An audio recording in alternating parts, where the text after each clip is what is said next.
The Gift of the Magi by William Sidney Porter.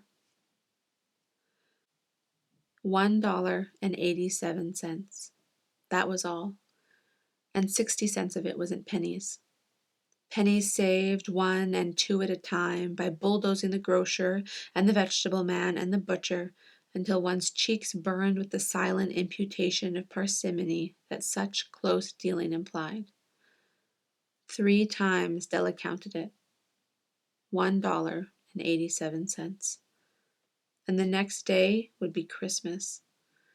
There was clearly nothing left to do but flop down on the shabby little couch and howl. So Della did it, which instigates the moral reflection that life is made up of sobs, sniffles, and smiles, with sniffles predominating.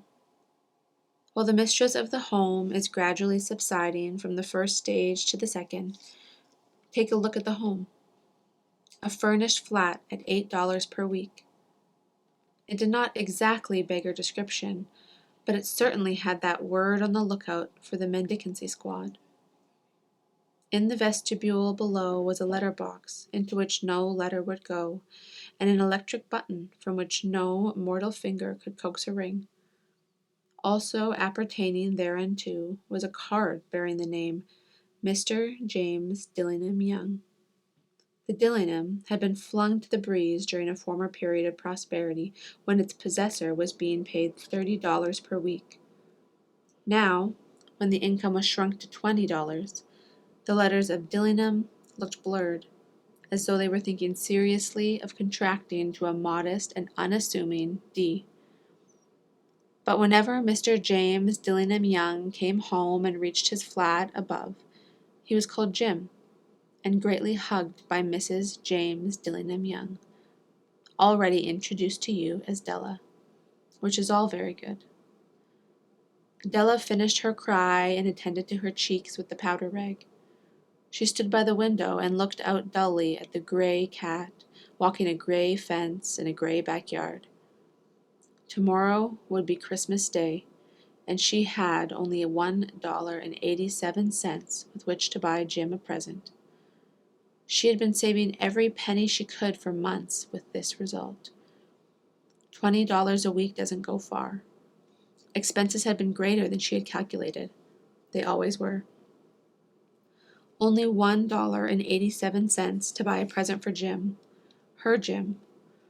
Many a happy hour she had spent planning for something nice for him, something fine and rare and sterling, something just a little bit near to being worthy of the honor of being owned by Jim.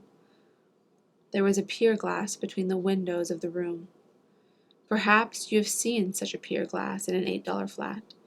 A very thin and very agile person may, by observing his reflection in a rapid sequence of longitudinal strips, obtain a fairly accurate conception of his looks. Della, being slender, had mastered the art.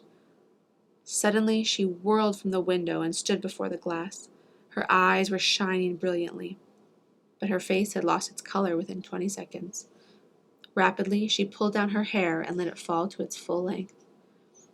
Now, there were 2 possessions of the James Dillingham Youngs in which they both took a mighty pride.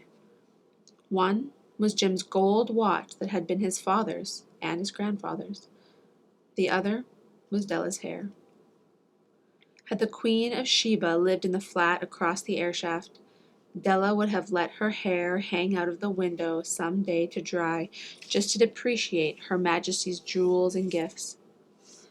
Had King Solomon been the janitor, with all his treasures piled up in the basement, Jim would have pulled out his watch every time he passed, just to see him pluck at his beard from envy.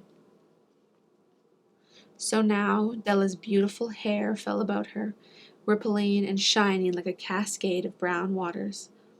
It reached below her knee and made itself almost a garment for her. And then she did it up again nervously and quickly. Once she faltered for a minute and stood still while a tear or two splashed on the worn red carpet. On went her old brown jacket, on went her old brown hat. With a whirl of skirts, and with the brilliant sparkle still in her eyes, she fluttered out to the door and went down the stairs to the street. Where she stopped, the sign read, Madame Sofronie, hair goods of all kinds. One flight up Della ran, and collected herself, panting. Madame, large, too white, chilly, hardly looking the Sofronie. Will you buy my hair? Asked Della. I buy hair, said Madame.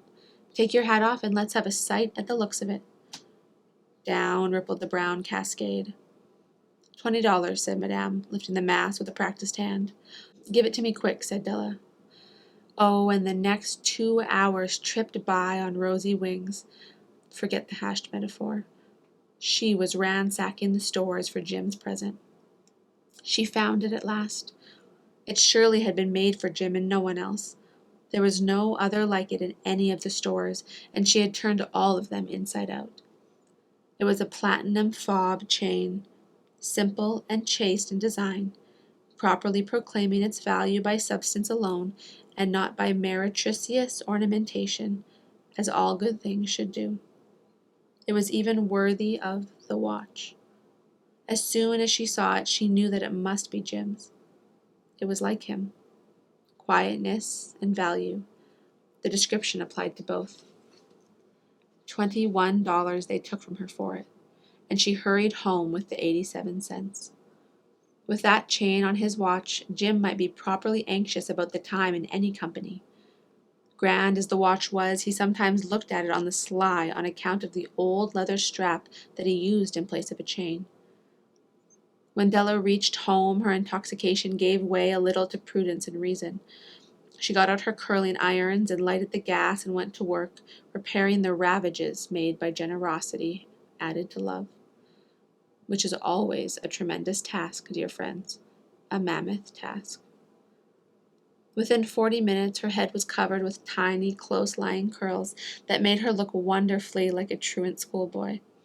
She looked at her reflection in the mirror, long, carefully, and critically. If Jim doesn't kill me, she said to herself, before he takes a second look at me, he'll say I look like a Coney Island chorus girl. But what could I do? Oh, what could I do with $1.87? At 7 o'clock, the coffee was made, and the frying pan was on the back of the stove, hot and ready to cook the chops. Jim was never late. Della doubled the fob chain in her hand and sat on the corner of the table near the door that he always entered. Then she heard his step on the stair away down on the first flight, and she turned white for just a moment. She had a habit of saying little silent prayers about the simplest everyday things, and now she whispered, "Please, God, make him think I'm still pretty." The door opened and Jim stepped in and closed it. He looked thin and very serious. Poor fellow, he was only 22 and to be burdened with a family. He needed a new overcoat and he was without gloves. Jim stepped inside the door, as immovable as a setter at the scent of quail. His eyes were fixed upon Della, and there was an expression in them that she could not read, and it terrified her. It was not anger, nor surprise, nor disapproval, nor horror, nor any of the sentiments that she had been prepared for. He simply stared at her fixedly with that peculiar expression on his face. Della wriggled off the table and went for him. "Jim, darling," she cried, "don't look at me that way. I had my hair cut off and sold, because I couldn't have lived through Christmas without giving you a present. It'll grow out again, and you won't mind, will you? I just had to do it. My hair grows awfully fast. Say Merry Christmas, Jim, and let's be happy. You don't know what a beautiful, nice gift I've got for you." "You've cut off your hair?" asked Jim laboriously, as if he had not arrived at that patent fact yet, even after the hardest mental labor. "Cut it off and sold it," said Della. "Don't you like me just as well, anyhow? I'm me without my hair, ain't I?" Jim looked about the room curiously. "You say your hair is gone?" he said, with an air almost of idiocy. "You needn't look for it," said Della. "It's sold, I tell you. Sold and gone too.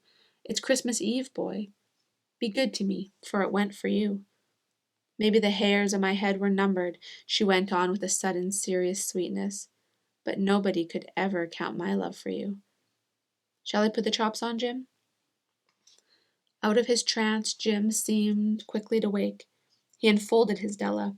For 10 seconds, let us regard with discreet scrutiny some inconsequential object in the other direction.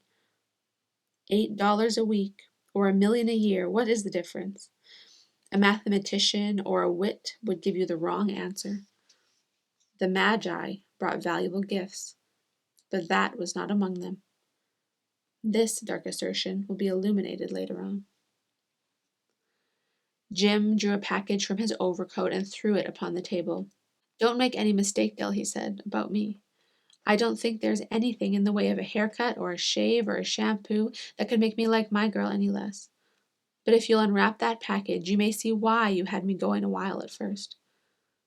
White fingers and nimble tore at the string and paper, and then an ecstatic scream of joy, and then, alas, a quick feminine change to hysterical tears and wails, necessitating the immediate employment of all the comforting powers of the lord of the flat. For there lay the combs, the set of combs, side and back, that Della had worshipped for long in a Broadway window. Beautiful combs, pure tortoise shell with jeweled rims, just the shade to wear in the beautiful vanished hair. They were expensive combs, she knew, and her heart had simply craved and yearned over them without the least hope of possession. And now they were hers, but the tresses that should have adorned the coveted adornments were gone. But she hugged them to her bosom, and at length she was able to look up with dim eyes and a smile and say, "My hair grows so fast, Jim." And then Della leapt up like a little singed cat and cried, "Oh, oh!" Jim had not yet seen his beautiful present. She held it out to him eagerly upon her open palm. The dull, precious metal seemed to flash with the reflection of her bright and ardent spirit. "Isn't it a dandy, Jim? I hunted all over town to find it. You'll have to look at the time 100 times a day now. Give me your watch. I want to see how it looks on it." Instead of obeying, Jim tumbled down on the couch and put his hands under the back of his head and smiled. "Dell," said he, "let's put our Christmas presents away and keep them a while. They're too nice to use just at present. I sold the watch to get the money to buy your combs. And now suppose you put the chops on." The Magi, as you know, were wise men, wonderfully wise men, who brought gifts to the babe in the manger. They invented the art of giving Christmas presents. Being wise, their gifts were no doubt wise ones, possibly bearing the privilege of exchange in case of duplication. And here I have lamely related to you the uneventful chronicle of two foolish children in a flat who most unwisely sacrificed for each other the greatest treasures of their house. But in a last word to the wise of these days, let it be said that of all who give gifts, these two were the wisest. Of all who give and receive gifts, such as they are wisest. Everywhere they are wisest. They are the Magi.